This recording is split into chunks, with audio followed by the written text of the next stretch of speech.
नमस्कार दोस्तों, कैसे हैं आप सब। स्वागत है आप सभी का नारायण सर क्लासेस के इस नए वीडियो में। हम लोग विलयन पढ़ रहे हैं अध्याय 2 केमिस्ट्री में, और प्रीवियस सेशन में हम लोग बात कर रहे हैं सांद्रता को प्रदर्शित करने की विधियों के बारे में। पिछले 2 भागों में हम लोग जो है इसके बारे में पढ़ रहे हैं कि सांद्रता को किस तरह से प्रदर्शित किया जाता है, यानी कि सांद्रता के पद को। तो वहाँ पे हमने बताया कि जो विलयन की सांद्रता है, इसके पदों को 2 तरह से हम लोग प्रदर्शित कर सकते हैं। एक को कहा जाता है ताप निर्भर करने वाले सांद्रता के पद, और दूसरे को कहा जाता है ताप पर निर्भर न करने वाले सांद्रता के पद। ताप पर निर्भर करने वाले सांद्रता पद की बात हम लोग कर रहे हैं, उसके बाद से हम लोग जानेंगे ताप पर निर्भर न करने वाले सांद्रता पदों के बारे में। तो ताप पर निर्भर करने वाले सांद्रता पद कौन कौन से हैं? तो द्रव्यमान आयतन प्रतिशत बताया जा चुका है। उसके बाद से आयतन प्रतिशत, इससे भी बता चुके हैं। उसके बाद से पीपीएम में सांद्रता भी बताया जा चुका है, और मोलरता, सामर्थ्य और नार्मलता, इतनी बातें जो है हम लोग प्रीवियस सेशन में कर चुके हैं। वहाँ पर एक छुटा हुआ है जो है क्या, फार्मलता। फार्मलता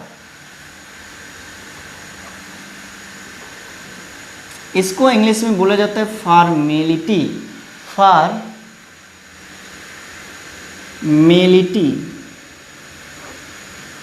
और इसे प्रदर्शित किया जाता है F द्वारा। इसे कैपिटल F द्वारा प्रदर्शित किया जाता है। किसे? तो फार्मलता को। ये क्या है? तो ये ताप पर निर्भर करने वाले सांद्रता पद, ये अंतिम है और ये आपके सिलेबस में है नहीं, लेकिन इसको पढ़ना बहुत ही अनिवार्य है, तभी आप अणुसंख्य गुणों को समझ पाएंगे। इसे पढ़ना अनिवार्य है, तभी आप जो है अणुसंख्य गुणों को खूब अच्छे से समझ पाएंगे। तो फॉर्मेलिटी को पढ़ते हैं हम पहले। फॉर्मेलिटी, थोड़ा सा यहाँ पे फॉर्मेलिटी, चलिए जान लेते हैं फॉर्मेलिटी है क्या। तो फॉर्मेलिटी को जानने के लिए सबसे पहले हमें जो है कुछ भूमिका के बारे में समझना होगा कि किस तरह से जो है हम फार्मूलता को समझ सकते हैं, और इसे जानना बहुत ही ज़रूरी है क्योंकि इसी पर आधारित है आपका अणुसंख्य गुणधर्म, और इस लेसन का सबसे मुख्य है अणुसंख्य गुणधर्म।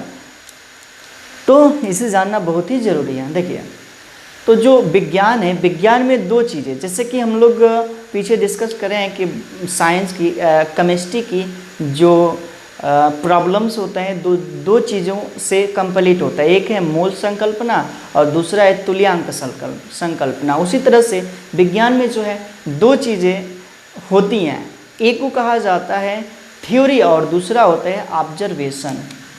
थ्योरी और दूसरा ऑब्जर्वेशन, 2 चीज़ें होती हैं विज्ञान में। एक होता है थ्योरी और दूसरा होता है ऑब्जर्वेशन। समझ लेते हैं थ्योरी जो हम लोग अभी पढ़ रहे हैं, ऑब्जर्वेशन जो लैब में होता है, ठीक है ना, प्रयोगशाला में होता है, वो ऑब्जर्वेशन होता है। और जो थ्योरी पढ़ रहे हैं और जो लैब वाला है उसमें थोड़ा भिन्नता हो जाता है, ठीक। तो हम समझ लेते हैं सबसे पहले थ्योरी के बारे में, उसके बाद से जो है ऑब्जर्वेशन के बारे में हम लोग जान लेंगे, ठीक। यहाँ पर एक हम एग्जाम्पल ले रहे हैं जो है क्या, तो यहाँ पे हम एग्जाम्पल लेंगे जो है बेंजोइक एसिड। बेंजोइक एसिड जो है क्या, C6H5COOH। इसका जो है हम लोग निकाल लेते हैं मोलर मास, यानी कि अणुभार। इसका अणुभार निकाल लेते हैं। देखिए, तो कार्बन का होगा, एक का होता है 12 और 6 का 6 × 12 प्लस हाइड्रोजन का एक होता है × 5 प्लस 12 प्लस 2 × 16 और प्लस 1। तब जो है हम इसे काउंट करेंगे तो ये होगा 72 प्लस 5 और प्लस 24 और 24 करें 12 और प्लस 32 और प्लस 1। इसे हम गिने तो 7, 9, 11, 12। उसके बाद से 8, 9, 12, 1, 2, 2, जो है क्या आ जाएगा, इसका मोलर मास आ जाएगा ग्राम पर मोल। ये जो है इसका क्या हो जाएगा, मोलर मास आ जाएगा। ये क्या है, तो एक अणु में है, यानी कि एकलक में इसके जो है एक अणु को बोला जाता है एकलक, ठीक, एकलक। और एक अणु का जो बेंजोइक अम्ल का मोलर मास आया वो कितना आया, वह 122 ग्राम पर मोल। यानी कि एकलक को बोला जाए तो मोनोमेरिक फॉर्म कर सकते हैं, किस रूप में है, तो मोनोमेरिक फॉर्म में है, ठीक।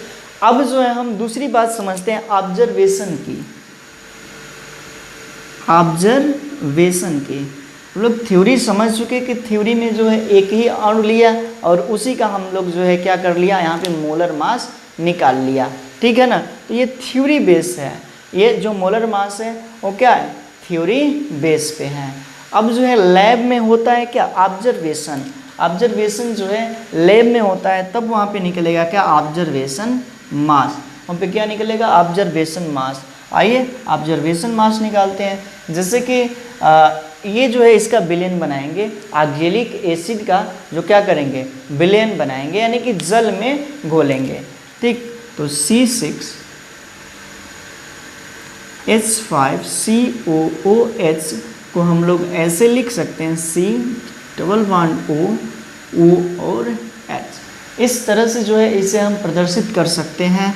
यदि हम इसे जल में घोलेंगे तो ये हो जाएगा C6H5COO, और उसके बाद से हाइड्रोजन आयन जो है जल में क्या हो जाता है, रिमूव कर दिया जाता है, बाहर निकाल दिया जाता है।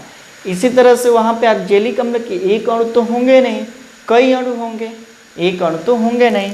तो एक अणु पर इस तरह की कंडीशन आ रहा है C6H5COOH, इस पर जो है पार्शियल पॉजिटिव आयन आता है और इस पर जो है पार्शियल निगेटिव आयन आता है। पार्शियल पॉजिटिव पार्शियल निगेटिव क्यों, क्योंकि इसकी जो विद्युत ऋणात्मकता है, इलेक्ट्रोनेगेटिविटी, यानी कि इलेक्ट्रॉन ग्रहण करने की क्षमता अधिक है ऑक्सीजन की।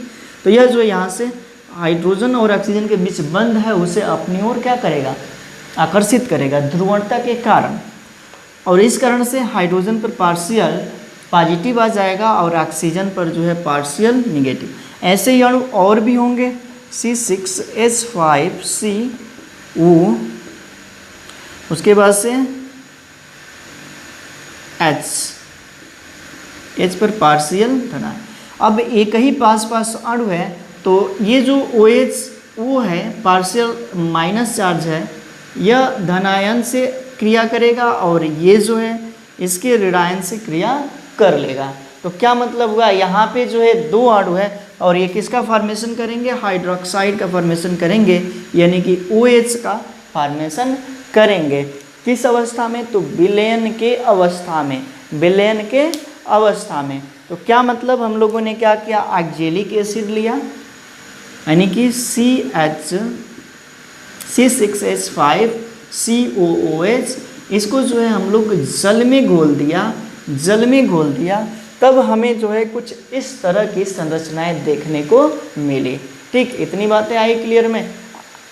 इस तरह की संरचना, यहाँ पे दो अणु आपस में जुड़ रहे हैं, हम दो ही अणु ले रहे हैं, दो से अधिक भी हो सकते हैं, तो इसको हम लोग कहेंगे क्या, डायोमेरिक, यानी कि द्विकालक।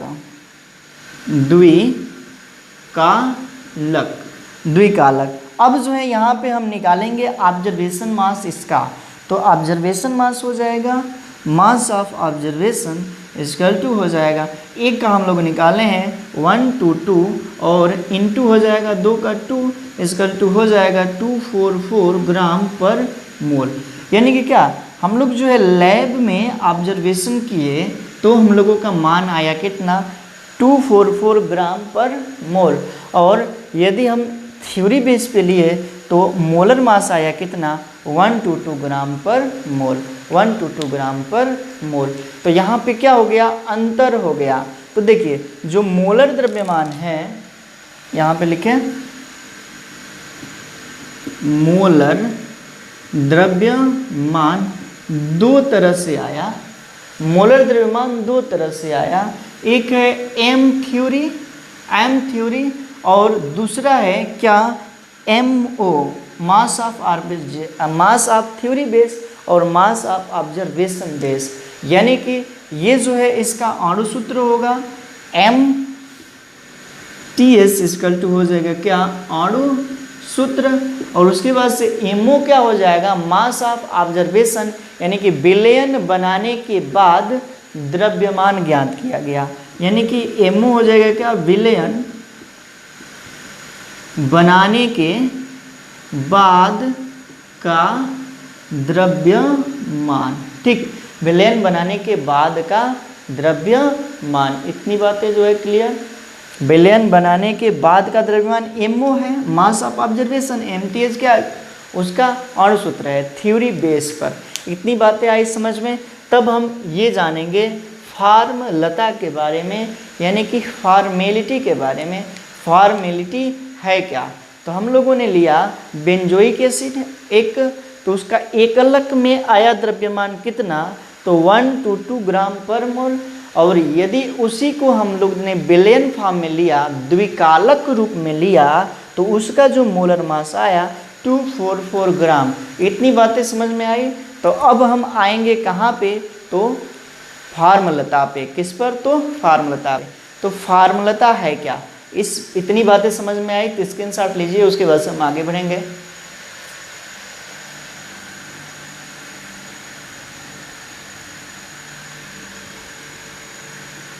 चलिए फॉर्मूलता के बारे में जानते हैं। फॉर्मूलता है क्या, तो फॉर्मेलिटी एक बात पर निर्भर करता है, जैसे कि मोल पर निर्भर करता है मोलरता, उसके बाद से जो है तुल्यांकों की संख्या पर निर्भर करता है नॉर्मलता। उसी तरह से फॉर्मूलता भी जो है फॉर्मूल पर निर्भर करता है। यानी कि फॉर्मेलिटी किस पर निर्भर करता है, तो फॉर्मूल पर, और इसे प्रदर्शित किया जाता है FM द्वारा। फार्मोल को प्रदर्शित किया जाता है किसके द्वारा, तो FM द्वारा। और फार्मोल FM बराबर क्या होता है, तो भार बटे में मोलर द्रव्यमान। फार्मोल यानी कि FM बराबर क्या होता है, भार बटे में हो जाएगा मोलर द्रव्यमान। और कौन सा मोलर द्रव्यमान, तो वही होगा MO वाला। कौन सा, तो मास ऑफ ऑब्जर्वेशन वाला। यानी कि ये पूरा बराबर हो जाएगा फॉर्मूलता मास ऑफ ऑब्जर्वेशन पे। मास ऑफ ऑब्जर्वेशन पे, ठीक, मास ऑफ ऑब्जर्वेशन पे। अब जो है यहाँ पे फॉर्मूलता बराबर क्या हो जाएगा, फॉर्मूलता यानी कि F। फॉर्मूलता को F द्वारा प्रदर्शित किया जाता है। तो ठीक जैसे कि हम लोगों ने पीछे पढ़ा है उसी तरह से इसका भी होगा क्या, तो विलय के फार्मूलों की संख्या बटे में विलयन का आयतन। विलय के फार्मूलों की संख्या और बटे में हो जाएगा विलयन का आयतन। विलयन का आयतन।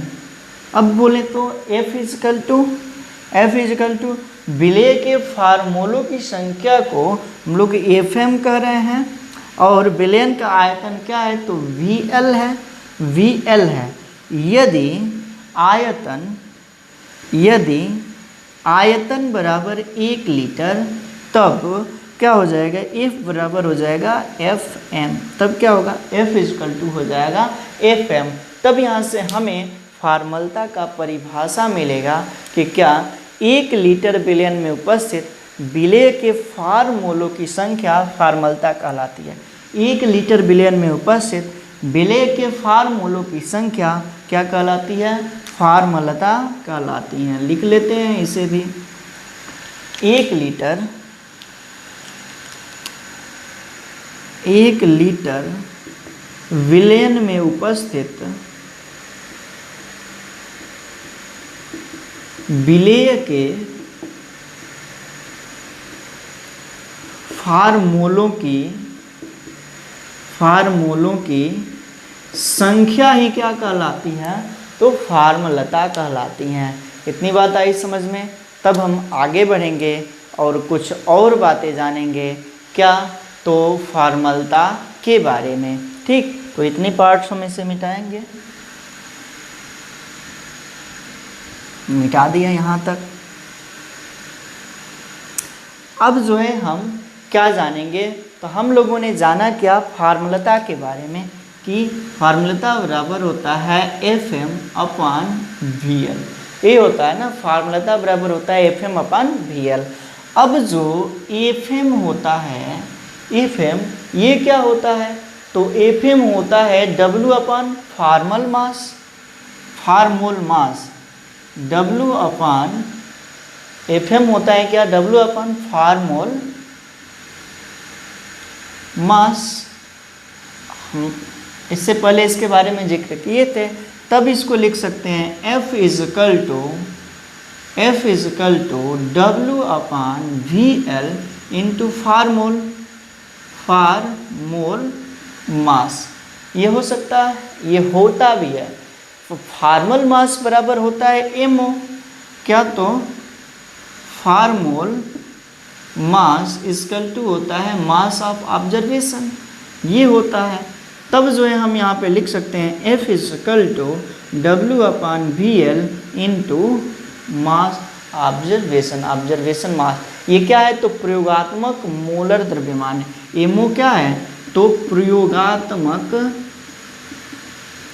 मोलर द्रव्यमान है, प्रयोगात्मक मोलर द्रव्यमान है। ठीक, यहाँ तक बातें समझ में आई। यहाँ पर भी ये भी लिख सकते हैं प्रयोगात्मक मोलर द्रव्यमान, प्रयोगात्मक मोलर द्रव्यमान। ठीक, इसका जो है आप स्क्रीनशॉट लीजिए। तब हम आगे जानेंगे क्या, तो मोलरता एवं फार्मलता में संबंध।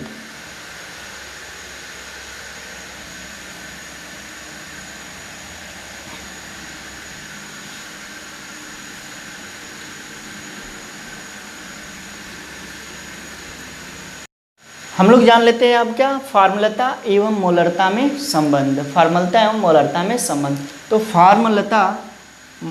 फार्मलता के बारे में अभी हम लोगों ने जाना कि फार्मलता इजकल टू क्या होता है, तो Fm फार्मलता इजकल टू होता है W/ mass of observation into VL।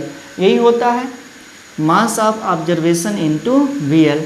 और मोलरता इजकल टू क्या होता है, तो W/ molar mass into VL। अब देखिए मोलर मास इजकल टू हो जाएगा मास थ्योरी। तब जो है हम इसे लिख सकते हैं कि M इजकल टू मोलरता, M इजकल टू हो जाएगा W/ mass theory into VL। ठीक, इसको जो है इक्वेशन फर्स्ट माने और इसको जो है इक्वेशन सेकेंड माने, इसे जो है इक्वेशन सेकेंड माने। तब क्या होगा कि यहाँ पे हम करेंगे क्या, तो समीकरण एक में समीकरण 2 से भाग देने पर, समीकरण एक में समीकरण 2 से भाग देने पर, समीकरण एक में समीकरण 2 से भाग देने पर, देखिए तो ये समीकरण एक है F, और 2 से भाग देंगे यानी कि M हो जाएगा F/M। F/ क्या हो जाएगा, M। तब ये मान होगा, F का मान क्या होता है, तो W, F का मान होगा क्या, W बटे में मास ऑब्जर्वेशन इंटू VL, और पूरे का बटा हो जाएगा क्या, तो M यानी कि W/ mass theory into VL into क्या हो जाएगा, VL। तो VL से VL कैंसिल हो जाएगा, W से W कैंसिल हो जाएगा। तब हो जाएगा क्या, F/M इजकल टू हो जाएगा मास थ्योरी अपान हो जाएगा mass of observation. Mass of observation, इसी को हम लोग ऐसे लिख सकते हैं, F upon M equal to mass theory upon हो जाएगा मास ऑब्जर्वेशन, ऑब्जर्वेशन मास, और यही क्या होता है, तो फार्मूलता एवं मोलरता में संबंध होता है। इसी को हम लोग जो है इतने भाग को जो है कहते हैं क्या, आई, यानी कि फैक्टर आई, यानी कि यही हो जाएगा इजकल टू आई, इससे ही कहा जाता है आई। तब हम इसको ऐसे लिख सकते हैं, F upon M equal to फार्मूलता,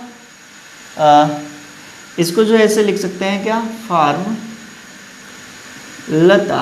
बटे में मोलरता, मोलरता बराबर आई फैक्टर, आई फैक्टर कहा जाए, इसी को 1/2 फैक्टर कहा जाता है, 1/2 फैक्टर, आई को क्या कहते हैं, 1/2 फैक्टर, इसका उपयोग आगे है, इसी को 1/2 फैक्टर कहते हैं। तो ये हो गया क्या, फार्मूलता एवं मोलरता में संबंध, मोलरता में संबंध। ठीक, आगे जो है हम अगले वीडियो में जानेंगे ताप पर निर्भर न करने वाले सांद्रता पद के बारे में। तो मिलते हैं नेक्स्ट वीडियो में, तब तक आप जो है वीडियो को देखते रहिए, खूब अच्छे से पढ़ते रहिए, और अभी तक आपने हमारे चैनल को सब्सक्राइब नहीं किया है तो इसे सब्सक्राइब कर लीजिए और बेल आइकन को भी प्रेस कर दीजिए। मिलते हैं अगले वीडियो में, तब तक के लिए बहुत बहुत धन्यवाद।